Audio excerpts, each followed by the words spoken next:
Kebahagiaan orang yang diampuni dosanya. Dari Daud, nyanyian pengajaran.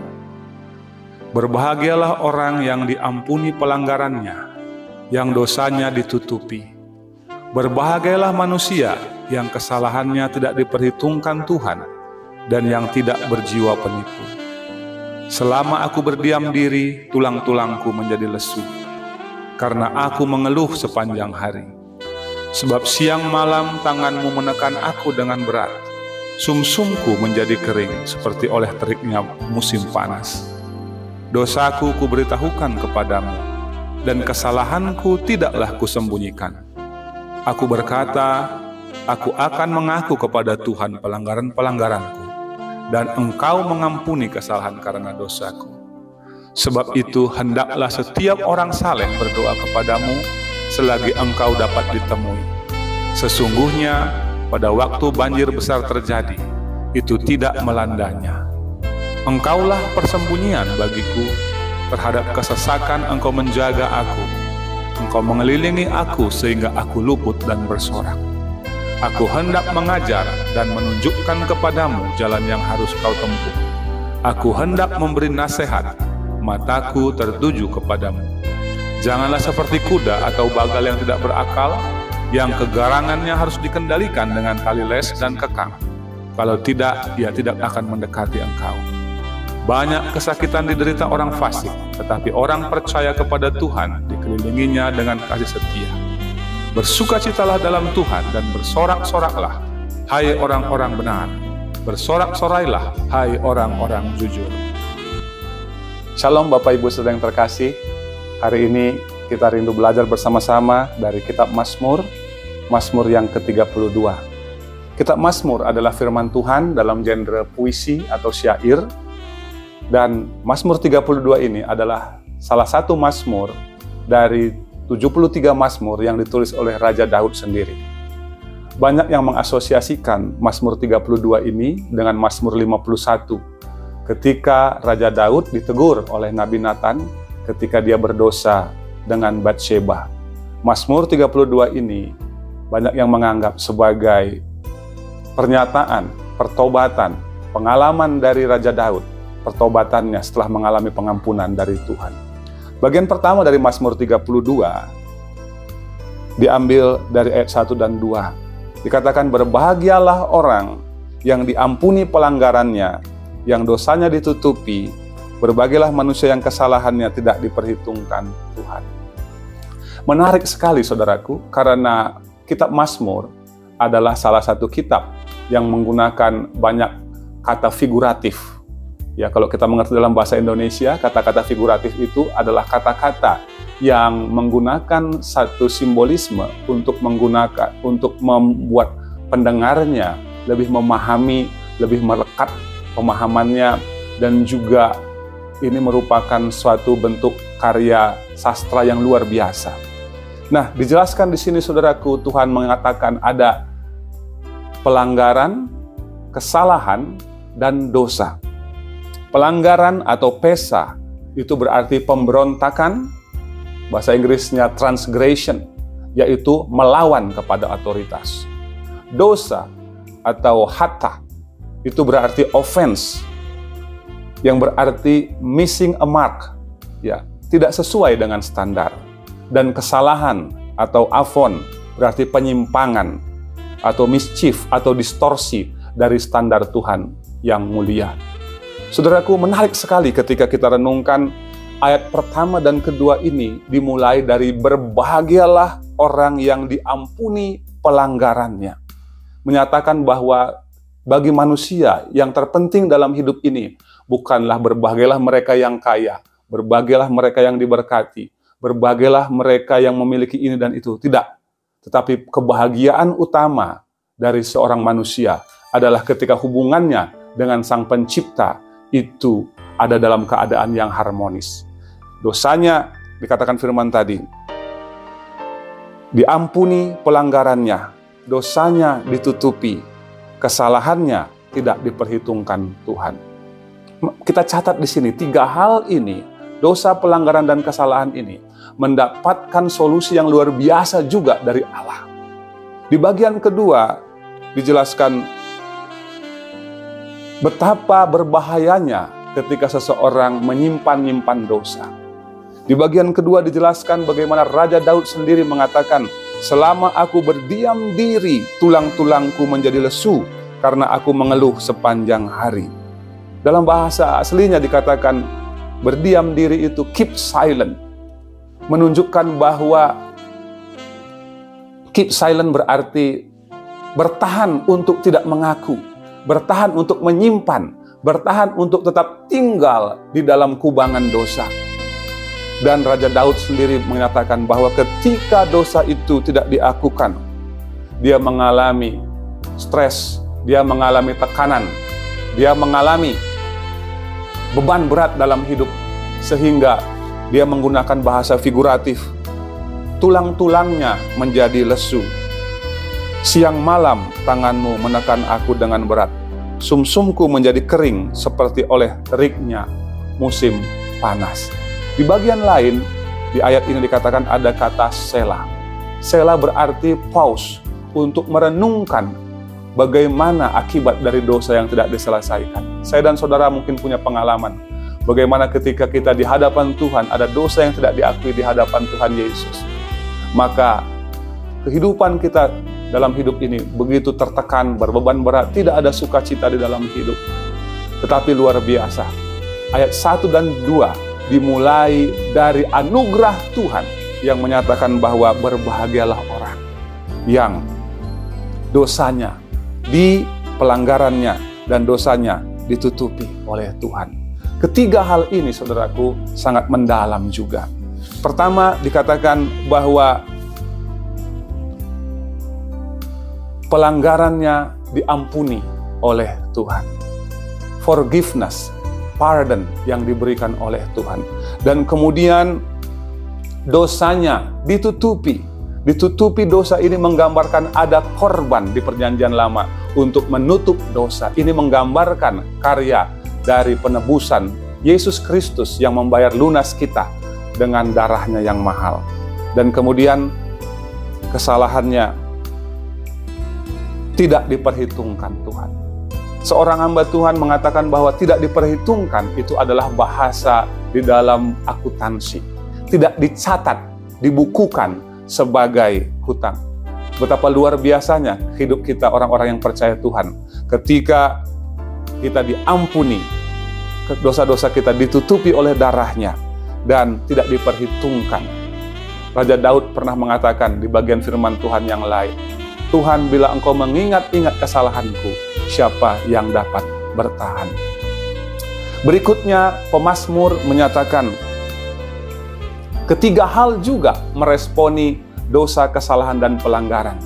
Dia katakan bahwa di ayat 5, dosaku kuberitahukan kepadamu, kesalahanku tidaklah kusembunyikan.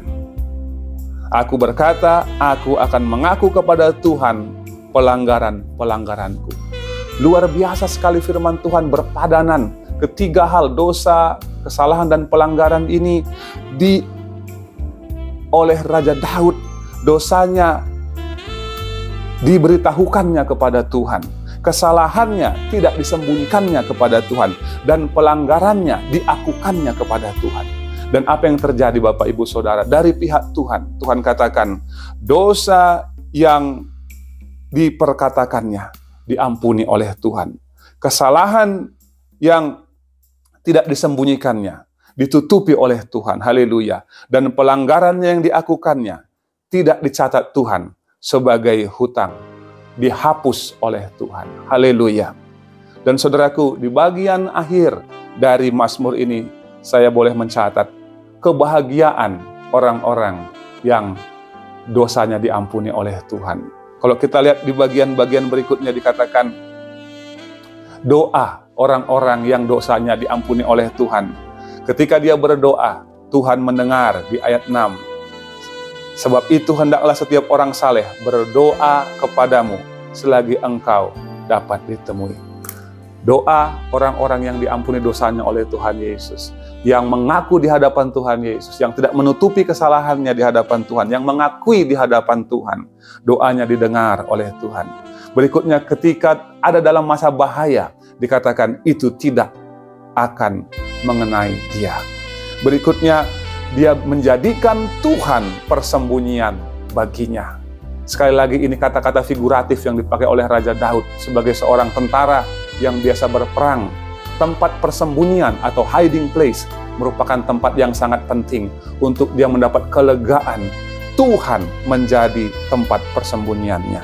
Dari kesesakan, Engkau menjaga aku, dan Engkau mengelilingi aku, sehingga aku luput dan bersorak. Raja Daud kemudian menuliskan lagi, dikatakan Selah. Artinya, kebenaran ini perlu direnungkan secara mendalam.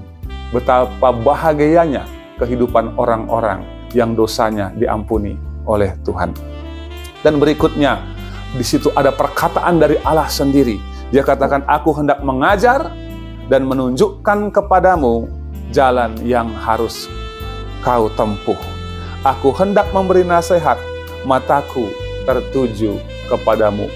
Kata dalam bahasa aslinya luar biasa indahnya. Dan dalam bahasa Ibrani dikatakan, aku menasehatkan kamu dengan mataku. Kata mata atau perhatian ini menunjukkan perhatian penuh dari Allah kepada orang-orang yang berkenan kepadanya, yang dosa-dosanya diakukannya di hadapan Tuhan, dan berdamai oleh karena pengampunan dosa yang sudah dilakukan oleh Tuhan Yesus sendiri. Di bagian lain, pemazmur menulis, dikatakan, jangan seperti kuda atau bagal yang tidak berakal. Demikianlah gambaran orang yang hidup yang tidak mengakui dosanya di hadapan Tuhan, mengulang-ulangi dosanya lagi, seperti keledai dan disebutkan seperti kuda ataupun bagal. Ini menggambarkan binatang-binatang yang tidak mudah ditaklukkan, sehingga dikatakan ada dua jenis tali, ada dikatakan tali les dan tali kekang. Harus dikontrol dan harus ditahan karena tidak bisa tunduk kepada majikannya. Tapi Tuhan katakan, janganlah kamu seperti kuda atau bagal yang tidak berakal, yang kegarangannya harus dikendalikan dengan tali les dan kekang. Kalau tidak, ia tidak akan mendekati engkau.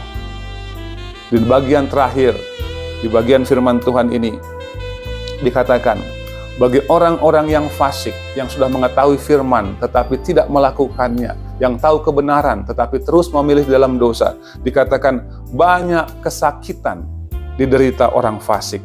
Tetapi orang yang percaya kepada Tuhan dikelilinginya dengan kasih setia. Betapa indahnya janji Tuhan buat semua kita yang dibenarkan oleh darah Tuhan Yesus Kristus.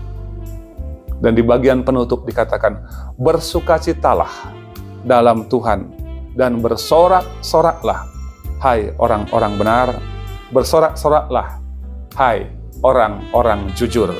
Luar biasa firman Tuhan hari ini. Dalam perenungan singkat yang kita lakukan ini, biarlah kita mengerti bahwa inisiatif pertama sebelum kita bertobat pun, Tuhan sendiri dalam anugerahnya sudah memberikan kepada kita anugerah sehingga kita bisa bertobat. Saya mau mengutip dari firman Tuhan dari pasal Roma pasal 5 ayat yang ke-8. Dikatakan firman Tuhan, akan tetapi Allah menunjukkan kasih-Nya kepada kita oleh karena Kristus telah mati untuk kita ketika kita masih berdosa. Yesus Kristus Tuhan kita, seperti yang dikatakan di Mazmur 32 ayat pertama dan kedua, Dia pertama kali yang sudah memberikan pengampunan yang tuntas kepada kita di kayu salib. Dan Dia katakan kepada kita hari ini, ketika kita dijamah oleh Roh Kudus sendiri dalam anugerah yang membuat kita insaf, dan kita mengingat dosa kita, mengakukannya di hadapan Tuhan, dan kita berbalik dari dosa-dosa kita, dan hidup dalam kebenaran firman Tuhan, maka kita akan menikmati berkat-berkat Tuhan, seperti yang dialami oleh Raja Daud di Mazmur 32. Bila firman Tuhan ini memberkati kita, menyemangati kita untuk hidup benar di dalam firman Tuhan. Mari kita berdoa. Tuhan Yesus, sungguh kami mengucap syukur buat firman Tuhan yang sudah sampai pada kami hari ini. Terima kasih Tuhan karena Engkau menjadikan kami objek anugerah-Mu. Ketika kami masih berdosa, Engkau datang, berkorban di kayu salib untuk memberikan kami keselamatan-Mu. Dan karena anugerah-Mu itu, kami boleh tersadar dan kami boleh mengaku datang di hadapan-Mu, mengakui segala dosa kami, menyatakannya di hadapan-Mu. Dan Engkau katakan, aku mau mengajarkan kepadamu jalan yang harus kutempuh. Mataku tertuju kepadamu. Terima kasih Tuhan. Tuntun semua kami yang mendengar firman-Mu ini untuk tetap berpegang kepada firman-Mu, cinta kepada firman-Mu. Karena firman-Mu ini benar-benar luar biasa. Firman-Mu ini Tuhan luar biasa, hidup dalam hidup hati kami. Di dalam nama Tuhan Yesus. Haleluya. Amin. Bapak Ibu, untuk menutup renungan hari ini, izinkan saya mengucapkan satu pantun. Kabupaten Tabanan Provinsi Bali di Indonesia.